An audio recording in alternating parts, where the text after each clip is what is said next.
हरे कृष्णा। वृंदावन को वास भलो, जहाँ नित्य बहे यमुना पटरानी। जो जन नहाय के ध्यान धरे, गोलोक मिले तिनको रजधानी। वृंदावन के वृक्ष को मरम न जाने को, डाल डाल और पात पात पे राधे राधे होय। वृंदावन धाम को वास भलो, जहाँ पे क्या यमुना महारानी नित्य बह रही हैं, आनंद है, और जो इसको नहाता है उसको निश्चित गोलोक धाम का वास मिलता है। तो वृंदावन धाम में यमुना जी का विशेष महत्व है। यहाँ आके जो नित्य स्नान करते हैं उनको गोलोक धाम जाने में कोई संशय नहीं है। और वृंदावन के वृक्ष को मरम न जाने कोई, और यहाँ के जो वृक्ष हैं, इसीलिए तो यहाँ कोई पत्तों को तोड़ता नहीं है।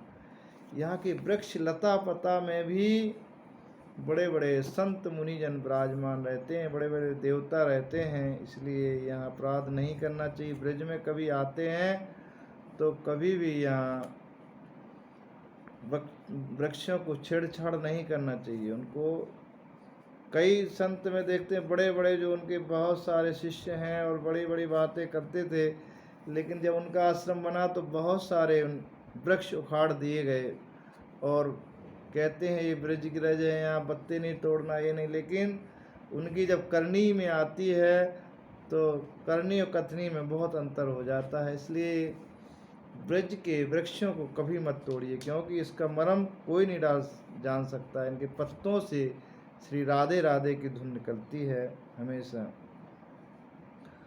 आली मोहे लागे वृंदावननी को, आली मोहे लागे वृंदावननी को। अरे आली, अरे सखियो, मुझे वृंदावन बहुत नीको लगता है।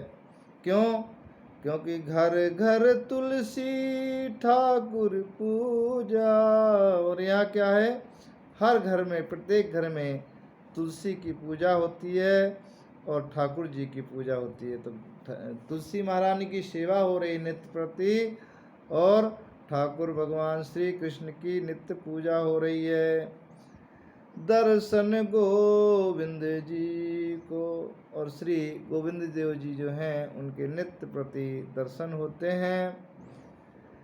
कि निर्मल नीर बहत यमुना को।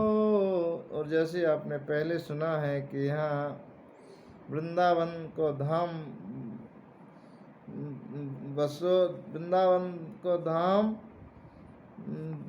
और यहाँ क्या हो रहा है, वास करो। यहाँ पे नित्य यमुना महारानी बहती हैं, तो यहाँ पे भी यही आ रहा है, निर्मल नीर बहत यमुना को। यमुना जल निश्चित नित्य प्रति सुंदर बह रहा है। निर्मल मतलब सुंदर। भोजन दूध दही को, रतन सिंहासन आप विराजे। और भगवान श्री कृष्ण नित्य प्रति रत्नों के सिंहासन पर विराजते हैं। हमेशा उनकी नित्य नई नई लीला होती है और नित्य नया नया श्रृंगार होता है। मुकुट धरो तुलसी को, और तुलसी महारानी का मुकुट बना के नया नया श्रृंगार भगवान गोविंद का होता है। मीरा के प्रभु गिरिधर नांगर, भजन बिना नर फीको। और अगर जो भजन नहीं कर रहा है तो सब फीका है। इसलिए मीरा जी कहती हैं, अरे नर, नित्य प्रति भगवान का भजन कर। या वृंदावन धाम में जो निवास करते हैं वो नित्य प्रति ठाकुर जी की नई नई लीलाओं का आनंद लेते हैं और भगवान की सेवा करते हैं। हरे कृष्णा।